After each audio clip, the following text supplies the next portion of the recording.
அன்பு உறவுகளுக்கு வணக்கம். தம்ப்நெயில பார்த்தோன்னு உங்களுக்கு தெரிஞ்சிருக்கும் எதை பத்தி பேச போறோம்னு சொல்லிட்டு, அன்பு மக்களே, ஒரு சின்ன முன்னுரையாக ஒரு விடயத்தை சொல்லணும்னு நினைக்கிறேன். இங்கு நம்ம இன்னைக்கு பேச போற நிறைய விடயங்கள் எல்லாமே எனக்கு புதுசு. எனக்கு புதுசு. அதனால கண்டிப்பா நானும் நினைக்கிறேன், நிறைய பேருக்கு இது புதிய விடயமா தான் இருக்கும் அப்படின்னு சொல்லிட்டு, ஒரு டீப் இறையியல், ஒரு ஆழமான ஒரு இறையியல் இருக்கு. விவிலிய பின்னணி இருக்குது, வரலாற்று பின்னணி இருக்குது, வழிபாட்டு லிட்டர்ஜிக்கல் பேக்ரவுண்டும் இதற்கு இருக்கிறது. அதனால காணொலியை முழுமையா ஸ்கிப் பண்ணாம பாருங்க. உங்களுக்கு கண்டிப்பா இது பயனுள்ள விதத்துல இருக்க போகுது. அதனால இப்பவே சொல்றேன், லைக் பண்ணிக்கோங்க. ஏன்னா இது ஒரு பயங்கர இன்ஃபர்மேட்டிவான ஒரு காணொலி. வாங்க காணொலிக்குள்ள போலாம். இது வரைக்கும் நீங்க சப்ஸ்கிரைப் பண்ணல, இதான் முதல் முறையா நம்ம சேனலை பாக்குறீங்க அப்படின்னா சப்ஸ்கிரைப் பண்ணிக்கோங்க. குறிப்பா நிறைய நாடுகள்ல பெரிய வியாழன் அன்று மறைப்பது உண்டு. நான் பிறந்து வளர்ந்த கிராமத்துல நான் இதுவரைக்கும் பார்த்த எல்லா இடங்களையும் அப்படிதான் உண்டு. ஆனா நான் வாசிக்கும் பொழுது என்ன சொல்றாங்க அப்படின்னா, 5வது வாரத்துல இருந்தே சில இடங்கள்ல இதை மறைக்கிறாங்க. காரணம், தவக்காலத்தினுடைய 5வது ஞாயிறு பாசன்டைட் அப்படிங்கிறது ஆரம்பித்திருது. அதாவது ஏறக்குறைய பாடுகளை குறித்து நம்முடைய வாசகங்கள், நம்முடைய வழிபாட்டு நிகழ்வுகள் எல்லாமே மாற ஆரம்பிச்சிரும். அதுக்கு முன்னாடி வரைக்கும் அப்ப எப்படி இருக்கும் வாசகங்கள்? கவனிச்சிங்களா? கவனிக்கலாம். நான் சிம்பிளா சொல்றேன். அதுக்கு முன்னாடி வரைக்கும் நோன்பு, ஜெபம், பிறருக்கு உதவுதல், இந்த 3 விடயங்களை மையப்படுத்தி தான் நம்முடைய வாசகங்கள் எல்லாமே இருக்கும். ஒருவேளை நீங்க இப்ப யோசித்து பார்க்கலாம். அதற்கு பிறகு குறிப்பாக 5வது ஞாயிற்றுக்கிழமையில இருந்து நீங்க பாத்தீங்க அப்படின்னா, இயேசு கிறிஸ்து எப்படி இறக்க போகிறார், எப்படி கையளிக்கப்பட போகிறார், அவருடைய இறப்பு எதற்காக, ஏன் பரிசேயர்கள் எப்படி சூழ்ச்சி செய்கிறார்கள், யூதாஸ் எப்படி காட்டி கொடுக்க போகிறான், இதை பற்றிய நிகழ்வுகள் எல்லாமே நம்முடைய வாசகங்கள்ல இருக்கும். அதே போல பூசையில, திருப்பலியினுடைய ஜெபத்திலையும் எல்லாமே இந்த ஒரு பெரிய மாற்றத்தை நம்மளால பார்க்க முடியும். கவனிச்சிருந்தீங்க அப்படின்னா உங்களுக்கு ஒரு ஸ்பெஷல் அப்ரிசியேஷன், வாழ்த்துக்கள் அன்பு மக்களே. அப்போ அன்பு மக்களே, இதுல இருந்து ஒரு மாற்றம் வருது இல்லையா? அதனால நிறைய இடங்கள்ல இந்த நாள்லயே திருச்சிறுவங்களை எல்லாம் மூட ஆரம்பித்து விடுவார்கள் அப்படின்னு சொல்லி வாசிக்க முடிகிறது. உங்க ஊர்ல எப்போ திருச்சிலுவைய அல்லது மற்ற சுருவங்களை மூடுகிறார்கள் அப்படிங்கறத நீங்க கீழே கமெண்ட்ல சொல்லுங்க. வித்தியாசமா இருந்தா அது பலருக்கு ஒரு புதிய செய்தியாக இருக்கும் அப்படிங்கிறதுல மாற்று கருத்து இல்லை. எல்லா இடங்களையும் பர்பிள் கலர்ல தான் சிறுவங்களை மறைப்பாங்க. மறைக்கிறாங்களா அப்படி உங்க ஊர்ல? அதே போல எங்க ஊர்ல பெரிய ஒரு திருச்சிலுவை உண்டு, அதை மட்டும் வெள்ளை கலர்ல மறைப்பாங்க. அப்ப நான் இதை குறித்து தேடும் பொழுது ஒவ்வொரு ஊர்ல ஒவ்வொரு மாதிரியான வித்தியாசமான பாரம்பரியம் இருக்கிறத நம்மளால பார்க்க முடியுது. ஆனா பரவலாக பர்பிள் கலர்லயும், வெள்ளை கலர்லயும் அல்லது சிகப்பு கலர்லயும் நம்ம அதை மூடுவதை நம்மளால பார்க்க முடிகிறது. ஒவ்வொருக்கும் ஒவ்வொரு அர்த்தமும் இருக்கிறத நம்மளால உணர முடிகிறது. இப்போ உங்க ஊர்ல என்ன கலர்ல அந்த சிறுபங்களை அல்லது திருச்சிலுவைய மறைப்பாங்க அப்படிங்கிறதையும் நீங்க சொல்லணும். ஏன்னா பர்பிள் கலருடைய நோக்கம் உங்களுக்கு தெரியும். அது ஒரு ஒருத்தலுக்கான ஒரு துக்கத்தினுடைய அடையாளமாக இருக்கிறது. இன்னும் ஒரு சில பேர் என்ன சொல்றாங்க அப்படின்னா, இயேசு கிறிஸ்து இதோ மனிதன் அப்படின்னு சொல்லிட்டு பிலாத்துக்கு முன்னாடி நிற்கும்போது அவருக்கு பர்பிள் ஆடையை தான் அணிந்திருந்தாங்க. காரணம், அது ஒரு ராயல் கிங் அப்படிங்கிறத மாக்கரி, கொச்சைப்படுத்த வேண்டும் அப்படிங்கிறதுக்காக அவருக்கு அது அடங்கி வைக்கப்பட்டது அப்படின்னு சொல்லிட்டு, அதான் நீங்க நிறைய இடத்துல நீங்க பாத்தீங்கன்னா, இதோ மனிதன் அந்த இயேசு கிறிஸ்துனுடைய சிறுபம் வந்து பர்பிள் கலர்லயும் சிகப்பு கலர்லயும் இருக்கும். அது ஒரு கிங்ஷிப் உடைய ஒரு அடையாளமாக இருக்கிறது.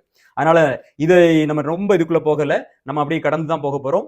நான் கேட்பது, உங்க ஊர்ல என்ன கலர்ல சிறுபங்களை மறைப்பாங்க அப்படிங்கிறத நீங்க கமெண்ட்ல சொல்லுங்க. இப்ப ஏன் சிறுபங்களை மூடணும் அப்படின்னு சொல்லி நம்ம பார்க்கும் பொழுது ரொம்ப தெளிவா சொல்லுது. ஏன்னா அந்த வாசகங்கள் எல்லாமே நம்ம எதை நோக்கி அழைத்து செல்கிறது? இயேசு கிறிஸ்துடைய பாடுகளை சிந்திக்க, தியானிக்க. இப்ப நமக்கு இங்க ஒரு கேள்வி வரலாம். இயேசு கிறிஸ்துடைய பாடுகளை சிந்திக்கணும், சரி. ஆனா மற்ற சிறுபங்கள் எல்லாம் மறைக்கிறது வெல் அண்ட் குட். ஆனா இயேசு கிறிஸ்துடைய திருச்சிலுவையை நம்ம பார்த்தா இன்னும் கொஞ்சம் கூடுதலாக நமக்கு பாடுகளை தியானிக்க அது ஒரு வாய்ப்பாக தானே இருக்கும் அப்படிங்கிற அந்த கேள்வி வரணும். வருதான்னு எனக்கு தெரியல. வருதா? எஸ். அப்போ இந்த கேள்வியோட நம்ம தேட ஆரம்பிக்கும் பொழுது ஒரு பதில் நமக்கு கிடைக்கிறது. அது என்ன பதில் அப்படின்னா, இதை நம்ம புரிந்து கொள்ள வேண்டும் என்றால் ஆதி கிறிஸ்தவர்களுடைய மனநிலைக்குள்ள போகணும் அப்படின்னு சொல்லி நமக்கு தெளிவுபடுத்தப்படுகிறது. ஏன்? பொதுவாவே கிறிஸ்துவனுடைய பாடுகள் நம்ம அதிகமா எங்க தியானிப்போம் அப்படின்னா நற்செய்திகள்ல. அந்த நற்செய்திகள்ல யாருடைய நற்செய்தி அப்படின்னா தூய யோவான் எழுதிய நற்செய்தி, அப்படிதானே? எடுத்துக்காட்டுக்கு பேஷன் ஆஃப் கிரைஸ்ட் அப்படின்னு ஒரு படம் வந்துச்சா? அந்த படம் எடுக்கப்பட்டது கூட எதனுடைய அடிப்படையில தான்? யோவான் நற்செய்தியினுடைய அடிப்படையில். ஏன்னா இயேசு கிறிஸ்துனுடைய பாடுகளை குறித்து அதிகமாக எழுதியிருக்கிறது நம்ம யோவான் தான். அவருடைய அன்பு சீடர் தான், பக்கத்துல இருந்து பார்த்தவர் தான். அப்ப அதனுடைய அடிப்படையில ஆதி கிறிஸ்தவர்கள் என்ன செஞ்சிருக்கிறாங்க அப்படிங்கிற அந்த இறையலுக்குள்ள இப்ப நம்ம போக போறோம்.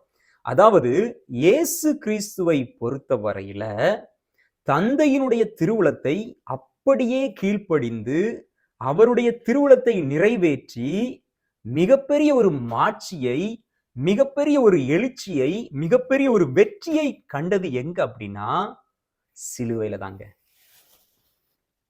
உயிர்ப்புல கூட இல்ல, அந்த சிலுவையில தான் அவருடைய குளோரிபிகேஷன், அவருடைய மாட்சி அடங்கி இருக்கிறது அப்படிங்கிறத ஜொகனைன் இறையியல் நமக்கு தெளிவுபடுத்துகிறது. ஏன்னா அவர் அதற்காகத்தான் காத்திருந்தார்.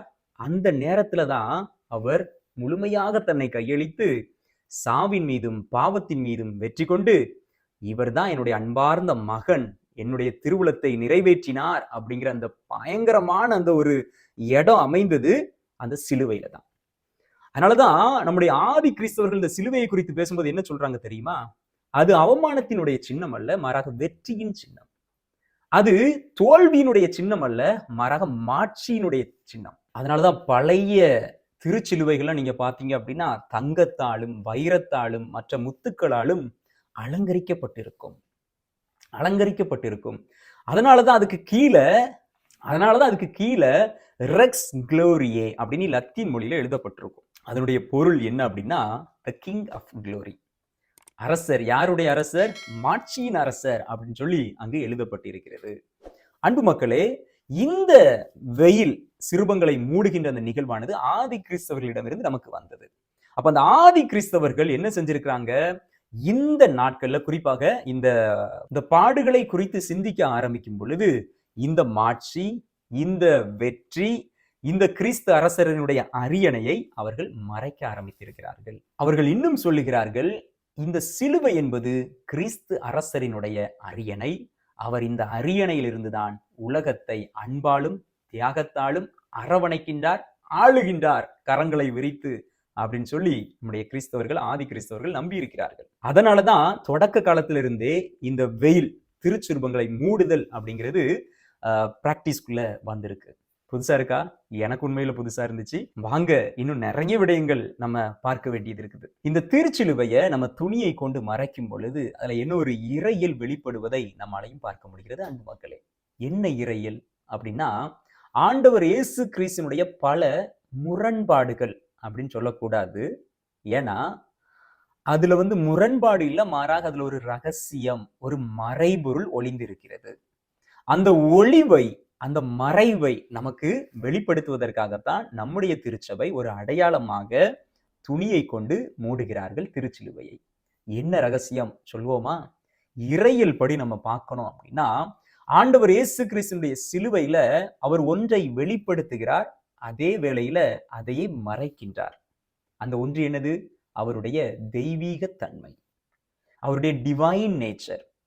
எப்படி? எடுத்துக்காட்டுக்கு சொல்லணும் அப்படின்னா, அந்த நல்ல கல்லன்ட்ட உடனடியா சொல்றாரு. என்ன சொல்றாரு? இன்னைக்கே என் கூட விண்ணக வீட்டுல இருப்ப அப்படின்னு சொல்றாரு. அதே போல தந்தையே இவர்களை மன்னியும் அப்படின்னு சொல்லிட்டு மனிதர்களால செய்ய முடியாத ஒரு பெரிய காரியம், தன்னையே கொல்றவங்க, இகழ்றவங்க, சாக காத்திருந்து அப்படியே துடிதுடிக்க கொன்னவங்களை பார்த்து சாகிறதுக்கு முன்னாடி உங்களால சொல்ல முடியுமா? நம்மளால சொல்ல முடியுமா? சொல்ல முடியாது. ஆண்டவர் சொல்றாரு இவர்களை மன்னியும் அப்படின்னு சொல்லிட்டு. அது மனித தன்மையில இருந்து அவர் சொல்லல, தெய்வீக தன்மையில இருந்து சொல்றாரு. இப்ப மனித தன்மை எங்க பார்க்கிறோம்? மனித தன்மையை ஆண்டவர்கிட்ட அதே இடத்துல இருந்து பார்க்கலாம். சிலுவையில தொங்கிட்டு இருக்கும் பொழுது ஏலி ஏலி லாமா சபக்தானி, தந்தையே தந்தையே ஏன் என்னை கைவிட்டீர் அப்படின்னு சொல்லி அப்பொழுது அவருடைய மனித தன்மை வெளிப்படுகிறது. இது முரண்பாடு அல்ல, மாறாக இது ஒரு ரகசியம், ஒரு மறைபொருள். அதனால ஆண்டவர் இயேசு கிறிஸ்து குறித்து நம்ம பேசும்போது சொல்லுவோம், 100% அவர் மனிதன், 100% அவர் கடவுள் அப்படின்னு சொல்லிட்டு. அவருக்கு மிகப்பெரிய வலிமை இருந்தது. என்ன வலிமை? எதை வேணாலும் செய்யலாம், ஒரு வார்த்தை சொன்னா எல்லாம் மாறி போயிடும், அப்படிதானே? அந்த வலிமை இருந்தது. ஆனா அவர் அங்க வேதனைப்பட்டுக்கிட்டு இருக்காரு. அதனால அவங்க மற்றவங்க எல்லாம் கிண்டல் அடிக்கிறாங்க, நீ உண்மையிலேயே இறை மகனா இருந்தா இறங்கி வா அப்படின்னு சொல்றாங்க. ஆனா அவரு அந்த வேதனையை தாங்கிக் கொள்றாரு. ஆனா அவரால் முடியுமா அப்படின்னா முடியும். அதான் அந்த ஹிடன் குளோரி, மறைவான மாட்சிமை. அரசருக்குரிய மணிமகுடத்தோடு இருக்கக்கூடியவர் சிலுவையில முள்முடியோடு இருக்கிறார். அரசருக்குரிய விலையுயர்ந்த ஆடைகளோடு இருக்கக்கூடியவர் ஆடை இல்லாம அவமான சின்னத்துல தொங்கிக்கிட்டு இருக்கிறார். மாட்சியோடு வாழக்கூடியவர் இறப்பை சந்திக்கிறார். அன்பு மக்களை, இதுதான் பிலிப்பியர் 2வது பிரிவு 6லிருந்து 8வது வரை உள்ள இறைவசனங்கள்ல நம்ம வாசிப்போம். கீழே கொடுக்கிறேன், வாசித்துக்கோங்க. அன்பு மக்களை, நான் ஏற்கனவே சொன்னது போல இப்போ நம்ம எதை பார்க்க போகிறோம் அப்படின்னா அந்த சிம்பாலிக் மீனிங், குறிப்பாக வழிபாட்டு சம்பந்தப்பட்ட அர்த்தம். அந்த நம்முடைய வழிபாடு அப்படிங்கிறது எல்லாமே ஒரு நிறமாக இருந்தாலும், நம்ம பயன்படுத்துற பொருளாக இருந்தாலும், படங்களாக, எழுத்துக்களாக இருந்தாலும், அதற்கு ஒவ்வொன்றுக்கும் ஆழமான அர்த்தங்கள் பின்னால உண்டு அப்படிங்கிறது நமக்கு தெரியும். அப்படித்தானே? அப்ப இந்த நிறம் கூட நீங்க பாத்தீங்கன்னா இதனுடைய பொருள் என்ன? ஒரு துக்கம், ஒரு மனமாற்றம், நம்மையே சீர்தூக்கி பார்க்க வேண்டும்.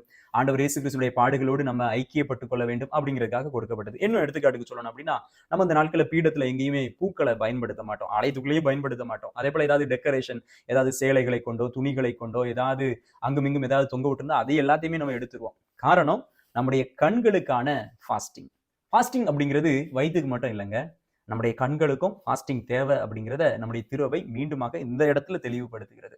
இது மட்டும் இல்லை, நம்முடைய காதுகளுக்கும் ஃபாஸ்டிங் வேணும். நீங்க பாத்தீங்கன்னா சாப்பாடு அப்படிங்கிறது நம்முடைய உணவு சம்பந்தப்பட்டது, வாய் சம்பந்தப்பட்டது. இப்ப கண்ணை பத்தி நம்ம சொல்லிட்டேன். இப்ப காது ஃபாஸ்டிங் எங்க இருக்குது? நல்லா கவனிச்சிங்க அப்படின்னா, பெரிய அளவுல நம்ம சிங்கிங் மாஸ், பாட்டு பாடி ஆடம்பரமான திருப்பலி நம்ம வைக்க மாட்டோம். அதே போல குளோரியா, வானவர் கீதத்தை, உன்னதங்களிலே இறைவனுக்கு மாட்சி உண்டாக்கு அப்படிங்கிற அந்த வானவர் கீதத்தை நம்ம பாட மாட்டோம். கவனிச்சிருக்கீங்களா இதெல்லாம்?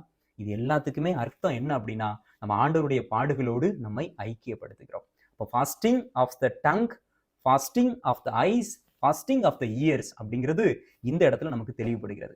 அப்போ சிறுபங்களை நம்ம மறைக்கும் பொழுது அங்க என்ன நடக்கிறது? அந்த ஃபாஸ்டிங். அப்ப இந்த ஃபாஸ்டிங் எதை நோக்கி அழைத்து செல்கிறது அப்படின்னு சொல்லி பாத்தீங்கன்னா, கடவுளினுடைய ஆப்சன்ஸ். ஜீசஸ் இந்த பெரிய வியாழன்ல இருந்து நம்ம கூட இல்லை. அப்ப இன்னும் நம்ம அவருக்காக துக்கம் கொண்டாட வேண்டும். இன்னும் நம்ம அவருடைய பாடுகள்ல ஐக்கியப்படணும். இன்னும் நம்ம அவர் எதற்காக பாடுபட்டாரோ அதை நம்ம உணரணும். அதை உணரும் பொழுது நம்முடைய வாழ்க்கை இன்னும் அதிகமாக ஆன்மீக ரீதியில மனமாற்றம் அடைவோம் அப்படிங்கிறது எல்லாம் இந்த ஒரு சின்ன விடயத்துக்குள்ள அடங்கி இருக்கிறது. அன்பு மக்களை, எனக்கு சின்ன வயசுல ஞாபகம் இருக்கு, எங்க ஊர்ல அந்த சிலுவையை மூடும் பொழுது அப்படியே கண்ணெல்லாம் கலங்கும். ஐயோ, ஆண்டவரை இந்த நேரத்துலதான் இழுத்துட்டு போயிட்டாங்க, யூதாசு காட்டி கொடுத்துட்டான், யூதாசு முத்தம் கொடுத்து காட்டி கொடுத்துட்டான், எல்லாம் இழுத்துட்டு போயிட்டாங்க, இன்னைக்கு ஃபுல்லா ஆண்டவரை கஷ்டப்படுத்துவாங்க அப்படின்னு சொல்லிட்டு அந்த ஒரு சிறு குழந்தைக்கான அந்த மனநிலைக்கு நம்ம போறோம் பாருங்க. அங்க நிக்குது நம்முடைய திருவை. இது மூலமா இந்த சிறு குழந்தையுடைய மனநிலையோடு இயேசுவினுடைய பாடுகள்ல, அவருடைய அந்த ஆப்சன்ஸ்ல இப்ப இழுத்துட்டு போயிருந்தாங்க அப்படிங்கிற அந்த ஒரு மனநிலைக்குள்ள நம்ம வரும் பொழுது, ஐயோ, ஆண்டவர் எனக்காக தானே பாடுபட்டாரு, எனக்காக தானே அவர் துன்பத்தை தாங்கி கொண்டாரு, எனக்காக தானே ரத்தம் சிந்தினாரு, எனக்காக தானே உயிரை விட்டாரு அப்படிங்கிற அந்த மனநிலை வந்துட்டு அப்படின்னாலே அந்த லெண்ட் சீசன் அப்படிங்கிறது வெற்றி தாங்க, குறைந்தபட்ச வெற்றி தான். அதுக்கப்புறம் நம்ம நம்மளையே மனமாற்றம் அடைந்து இது தப்பு இது சரி அப்படிங்கிறதுக்குள்ள நம்ம போகும் பொழுது கண்டிப்பாக மாறுவோம். அன்பு மக்களை, இன்னும் ஒரே ஒரு காரணத்தை பிப்ளிக்கல் ரீசனா நம்ம சொல்லி ஆகணும். இதை சொல்லாம நம்மளால முடிக்க முடியாது. ஏன்னா நிறைய ஊர்கள்ல ஒவ்வொரு மாதிரியான இந்த சடங்கு அப்படிங்கிறது இருக்குது. எங்க ஊர்ல நான் பார்த்தது அப்படிங்கிறத நான் உங்களுக்கு சொல்றேன். வியாழக்கிழமை இது மறைக்கப்படும். அந்த திருச்சிலுவையினுடைய வழிபாடு நடக்கும் பொழுது நம்ம என்ன செஞ்சிருவோம்? அந்த துணியை கொஞ்சம் கொஞ்சமா கலத்துவோம். அது எப்போ? திருச்சிலுவை மரமிதோ இதிலேதான் தொங்கினார் உலகத்தின் மீட்பர் அப்படி சொல்லும் பொழுது ஒவ்வொன்றா நம்ம கலத்துவோம். கைய, அப்புறம் ரெண்டாவது கைய, உடம்ப, அப்புறம் காலை, அப்படி சொல்லி நம்ம குருவானவர்கள் கலத்துவதை, அந்த துணியை அகற்றுவதை நம்மளால பார்க்க முடிகிறது. இதுக்கு பின்னாடி ஒரு மிகப்பெரிய ஒரு தியாலஜிக்கல், ஒரு பிப்ளிக்கல் மீனிங் உண்டு. உங்களுக்கு அது தெரிஞ்சிருக்கலாம் ஒருவேளை. ஆண்டவர் இயேசு கிறிஸ்து அந்த வெள்ளிக்கிழமை இறந்த உடனே 3 மணிக்கு அப்புறம் என்ன நடந்துச்சு? எருசலேம் தேவாலயத்தில் இருந்த அந்த திரைச்சிலையானது கிழிக்கப்படுகிறது.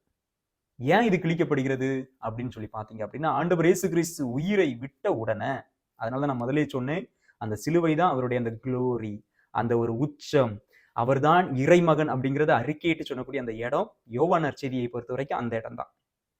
உயிர்ப்பெல்லாம் அதுக்கப்புறம் அது நம்முடைய பல பார்வைகளை வருது. யோவான் நற்செய்தியை படி நம்ம பேசணும் அப்படின்னா அங்கு அது ஒரு மிகப்பெரிய செயலாக கருதப்படுகிறது. அப்போ அவர் உயிரை விடுறாரு, எருசலேம் ஆலயத்துக்குள்ள இருக்க அந்த திரைச்சிலையானது கிழிக்கப்படுகிறது.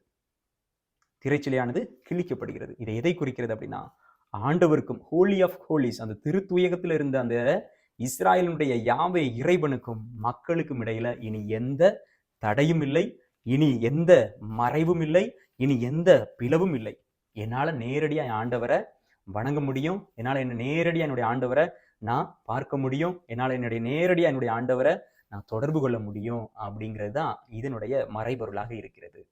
அதனாலதான் வியாழக்கிழமை நம்ம மூடுற அந்த திரைச்சீலைய கொஞ்சம் கொஞ்சமா நம்ம அதை கலத்தி, இப்படிதான் ஆண்டவர் இறப்பின் மூலமாக எல்லா தடைகளையும், எல்லா மறைவுகளையும், எல்லா வெக்க சாப கேடுகளையும் நம்மிடமிருந்து அவர் அகற்றுகிறார் அப்படிங்கிறத இந்த இடம் நமக்கு தெளிவுபடுத்துகிறது அன்பு மக்களே.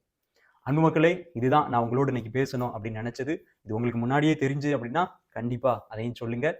தெரியல அப்படின்னா குறைந்தபட்சம் ஒரு நபருக்காவது நீங்க இதை ஷேர் பண்ணலாட்டும் பரவாயில்ல, கண்டிப்பா இன்னைக்கு இதை குறித்து சொல்லுங்க. இவ்வளவு விடயங்கள் இருக்குது. உங்களால் முடிந்ததை மற்றவர்களோடு பகிர்ந்து கொள்ளுங்கள். உங்களுடைய வாட்ஸ்அப் குழுக்கள்ல, உங்களுடைய நண்பர் குழுக்களோட, உங்களுடைய பங்குல இருக்கிற அன்பிய குழுக்களோட இந்த காணொலியை நீங்கள் கண்டிப்பாக பகிருமாறு உங்களை தாழ்மையோடு கேட்டுக்கொள்கிறேன். ஆண்டவருடைய பாடுகள்ல இணைவோம். இந்த தவக்காலம் முடிவுக்கு வரப்போகிறது. நான் எந்த விதத்துல மாறி இருக்கிறேன் அப்படிங்கிறதையும் சிந்தித்து பார்ப்போம். இணைந்திருப்போம், விழித்திருப்போம், ஜெபித்திருப்போம். God bless you.